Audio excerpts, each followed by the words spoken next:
राधे राधे दोस्तों, जय श्री कृष्ण। आप सभी को उत्पन्ना एकादशी की हार्दिक शुभकामनाएं। नमस्कार साथियों, स्वागत है आपका हमारे चैनल में। आज हम बात करने वाले उत्पन्ना एकादशी के बारे में। इसकी उत्पत्ति किस प्रकार से हुई थी, इसकी पौराणिक कथा क्या है, पूजा विधि, नियम और इस व्रत को करने से आपको क्या क्या लाभ होते हैं और इसका वैज्ञानिक और आध्यात्मिक दृष्टिकोण क्या है, इन सब के बारे में इस वीडियो में आज हम बात करने वाले हैं कि आपको इस दिन क्या करना चाहिए, क्या नहीं करना चाहिए। ये वीडियो आपको एक आध्यात्मिक यात्रा की ओर ले जाएगी। बहुत गहराई से आपको सारी जानकारी बहुत सरल शब्दों में हम बताएंगे। तो आइए देर न करते हुए वीडियो की शुरुआत करते हैं। दोस्तों, हिंदू धर्म में कुल 24 एकादशियाँ होती हैं और हर एकादशी अपने अंदर दिव्य ऊर्जा संजोए रहती है। एकादशी तिथि को मनुष्य का मन, बुद्धि और शरीर सबसे अधिक पवित्र और शांत अवस्था में होता है। कहा गया है, एकादश्याम परम व्रतम, अर्थात एकादशी से सर्वश्रेष्ठ कोई व्रत नहीं है। एकादशी के दिन दोस्तों, व्रत करने से न केवल धार्मिक लाभ मिलता है बल्कि मानसिक स्थिरता, पाप क्षय मतलब आपको पापों से मुक्ति और मोक्ष की प्राप्ति का मार्ग भी मिलता है। दोस्तों, ये जो उत्पन्ना एकादशी है, माघ शीर्ष माह मतलब कार्तिक मास के बाद जो महीना पड़ता है, जो चल रहा है, कि कृष्ण पक्ष की एकादशी को उत्पन्ना एकादशी कहा जाता है। और ये वो पावन दिन है जब एकादशी देवी का प्राकट्य हुआ था। मतलब उत्पन्ना एकादशी के दिन ही एकादशी देवी का प्राकट्य हुआ था, मतलब प्रादुर्भाव हुआ था। इसलिए इसे उत्पन्ना यानी जन्मी हुई एकादशी कहते हैं। ये वर्ष की पहली एकादशी भी मानी जाती है आध्यात्मिक की दृष्टि से। और दोस्तों, एक बात और हम यहाँ पे बताना चाहेंगे कि आज की एकादशी जो है, इस दिन आप एकादशी का उद्यापन कर सकते हैं। किसी भी अन्य एकादशी में नहीं है, लेकिन यदि आप एकादशी का उद्यापन करना चाहते हैं तो उसके लिए उत्पन्ना एकादशी सर्वश्रेष्ठ मानी गई है। दोस्तों, अब बात करते हैं कि एकादशी की पौराणिक कथा क्या है। उत्पन्ना एकादशी की पौराणिक कथा, जिसे सुनने और सुनाना दोनों ही अत्यंत पुण्यदायक माना गया है।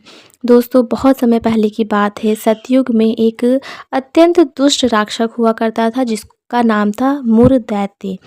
उसकी शक्ति और क्रूरता इतनी अधिक थी कि देवता भी उससे भयभीत रहते थे।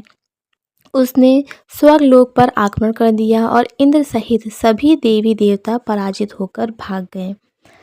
देवता भाग के कहाँ पहुँचे? विष्णु भगवान के पास पहुँचे और बोले, प्रभु, मुर दैत्य ने हमें परास्त कर स्वर्ग पर आधिपत्य कर लिया है। हमें स्वर्ग से बाहर कर दिया भगा के। कृपया करके हमारी रक्षा कीजिए। भगवान विष्णु मुस्कुराते हैं और कहते हैं, चिंता मत करो, मैं स्वयं मुर दैत्य का संहार करूँगा। दोस्तों, फिर क्या होता है? भगवान श्री हरि ने अपनी दिव्य धनुष धारण करते हैं, गरुड़ पर सवार होते हैं और मुर दैत्य के नगर चक्रव्यूहपुर पहुंचते हैं।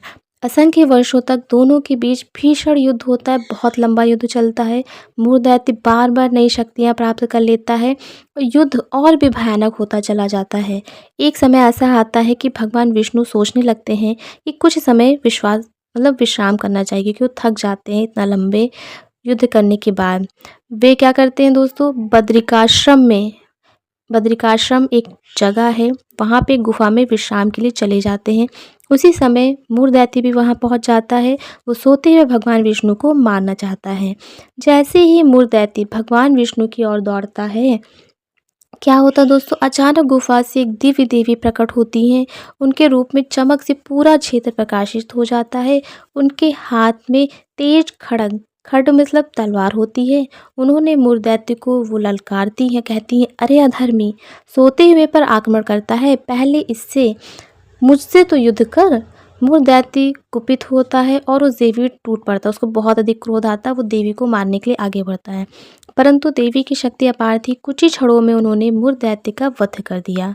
इसके बाद दोस्तों क्या होता है? भगवान विष्णु की आंखें खुलती हैं और वो अपने सामने देवी को खड़ा पाते हैं। वे बहुत प्रसन्न होते हैं और कहते हैं, हे देवी, आपने मेरे शत्रु का संहार कर धर्म की रक्षा की है।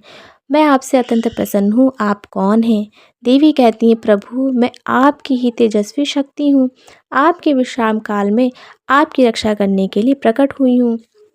भगवान विष्णु कहते हैं, आज से आप एकादशी नाम से विश्व में विख्यात होंगी। जो भी मनुष्य आपकी पूजा करेगा, व्रत करेगा, उसके सभी पाप नष्ट हो जाएंगे और उसे मोक्ष की प्राप्ति होगी। इसी प्रकार देवी का नाम पड़ता है उत्पन्ना। उत्पन्ना एकादशी। दोस्तों, अब हम बात करते हैं कि एकादशी के एक दिन पहले क्या पड़ती है, दशमी तिथि। व्रत आपको किस प्रकार से करना है उसकी पूरी विधि हम बताने जा रहे हैं। एक दिन पहले पड़ती है दशमी तिथि। इस दिन आपको सात्विक भोजन करना है, तनाव, क्रोध और मद्यपान से दूर रहना है, किसी की भी निंदा नहीं करनी है, किसी को कटु वचन नहीं बोलना है, एकदम शांत जीवन एक उस दिन पहले व्यतीत करना है आपको। आपको एक अध्यात्म की ओर, मतलब जैसे आध्यात्मिक पुरुष होता है ना, जिसे बाहरी मोह माया से कुछ मतलब नहीं होता ना, उसी प्रकार से आपको एक दिन पहले अपना जीवन, जो आपकी दिनचर्या है, आपको इस प्रकार से बना लेनी है। आपको जल्दी सो जाना है। फिर उसके बाद एकादशी की सुबह आपको क्या करना है, स्नान करने के बाद साफ सफ़ेद या पीले वस्त्र पहनने हैं। घर के मंदिर में आप दीपक जलाएं। भगवान विष्णु व लक्ष्मी जी का ध्यान करें। दोस्तों, व्रत का संकल्प लेना है कि जो है आप एकादशी का व्रत आज से करने जा रही हैं। ठीक है दोस्तों, फिर क्या आपको दो प्रकार से आप व्रत कर सकती हैं। आप इसको निर्जला भी रह सकती हैं और जल के साथ भी ले सकती हैं। साथ में आप क्या कर सकते हैं, फल और दूध भी खा सकते हैं। अनाज नहीं खाना है, इससे फलाहार खाना है। अपनी क्षमता के अनुसार आप जिस प्रकार से भी एकादशी व्रत तो करना चाहते हैं कर सकते हैं। और दोस्तों, इस दिन आपको क्या करना है, विष्णु सहस्त्र नाम का पाठ करना है। ओम नमो भगवते वासुदेवाय मंत्र का आपको पाठ करना है 108 बार। तुलसी अर्पित करनी है, तुलसी अर्पण करना है आपको विष्णु भगवान को। और यह आपको दशमी के ही दिन ही तोड़ लेनी, क्योंकि एकादशी के दिन तुलसी के पत्ते आपको नहीं तोड़ना है, क्योंकि वर्जित होता है। फिर आपको क्या करना है, धूप, दीप, पुष्प, रोली, पीले चावल से आपको पूजा करनी है। एकादशी माता की आपको कथा ज़रूर से ज़रूर सुननी है। रात में आपको दोस्तों क्या करना है, रात में आपको भजन कीर्तन करना है, ध्यान करना है, नाम जप करना है। रात जागरण से व्रत का फल दोगुना हो जाता है। कहते हैं ना, सोने से व्रत टूट जाता है ना, कहावत है, तो सच बात है। आपको रात में सोना नहीं, भजन कीर्तन करके अपने आप को सोने से रोकना है किसी भी तरीके से। फिर अगले दिन आपको क्या करना है, द्वादशी तिथि आ जाती है। इस दिन देख के आपको क्या करना है, पारण करना है। पहले ब्राह्मण, गौ या किसी गरीब को भोजन दान दे, उसके बाद स्वयं खाना है। ब्राह्मण तो नहीं मिल सकते हैं दोस्तों, तो क्या करें, उस भोजन को निकाल दे, गाय के लिए निकाल दे। अगर गाय आपको दिख रही है तो गाय को खिला सकते हैं, यदि नहीं दिख रही है तो पहले गाय के लिए अलग से निकाल दो, उसके बाद आप भोजन करें। दोस्तों, इस व्रत को करने से, उत्पन्ना एकादशी व्रत को करने से आपको क्या लाभ मिलता है, बहुत ज़्यादा लाभ मिलते हैं। आइए अब हम उसके बारे में बात करते हैं। दोस्तों, उत्पन्ना एकादशी के दिन जो कोई भी स्त्री या पुरुष इस व्रत को रखता है, उसके सभी पापों का नाश होता है। छोटे बड़े सभी पाप दूर हो जाते हैं। मन बहुत अधिक शांत हो जाता है, तनाव, चिंता, क्रोध कम होता है और मन और मस्तिष्क शुद्ध हो जाते हैं।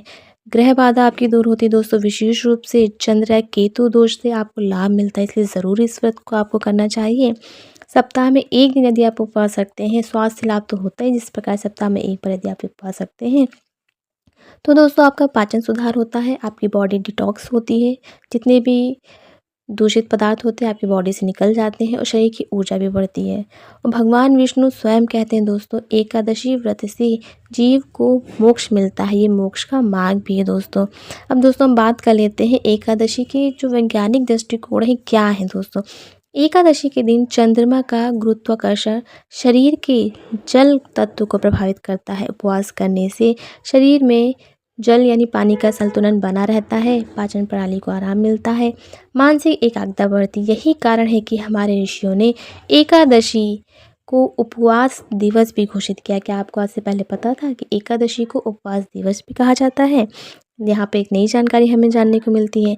अब दोस्तों, इस दिन आपको क्या नहीं करना है, अनाज, चावल, दाल, आटा, तिल, मसूर की दाल आदि का सेवन नहीं करना है। क्रोध आपको नहीं करना है, झूठ नहीं बोलना है, विवादों से बचना है, लड़ाई झगड़ा आपको नहीं करना है, बाल नहीं कटवाने हैं दोस्तों, साथ साथ नाखून काटना भी वर्जित होता है। रात में आपको मांसाहार नहीं करना है, प्याज लहसुन बिल्कुल भी नहीं खाना है। और आपको दोस्तों स्पेशली किसी का दिल तो दुखाना ही नहीं है। इस दिन आपको क्या करना है दोस्तों, इस दिन आप तुलसी जी की पूजा करिए, विष्णु सहस्त्र नाम का पाठ करिए, ओम नमो भगवते वासुदेवाय मंत्र का जाप करिए, गरीबों को भोजन व दान दीजिए, ब्रह्मचर्य का पालन करिए, एक से अधिक भजन ध्यान करिए, अधिक से अधिक मतलब जितना आपकी क्षमता हो, अपनी क्षमता अनुसार भजन आप कर सकते हैं। प्रिय साथियों, अब यहीं पे अब हम जो है अब बात करते हैं उत्पन्ना एकादशी। दोस्तों, सिर्फ एक व्रत नहीं है बल्कि आध्यात्मिक ऊर्जा का विशाल द्वार है। इस दिन हम अपनी आत्मा को शुद्ध कर सकते हैं, मन को शांत कर सकते हैं और परमात्मा से जुड़ सकते हैं। दोस्तों, यदि आपको ये पूरी वीडियो पसंद आए तो प्लीज़ वीडियो को लाइक करें, चैनल को सब्सक्राइब करें और कमेंट करके बताएं आपको कौन सा व्रत का प्रकार आपने अपनाया है। आप निर्जला रहते हैं कि फलाहार लेते हैं। और जय श्री हरि, जय एकादशी माता। आप सब एकादशी माता हमेशा अपनी कृपा बरसाए रखें, आप सभी को सुख शांति दे, आपके घर को धन दान से भर दे, हम यही आशा करते हैं। आप सभी वीडियो में यहाँ तक बने रहें, इसके लिए आप सभी का बहुत बहुत शुक्रिया। जय श्री हरि दोस्तों।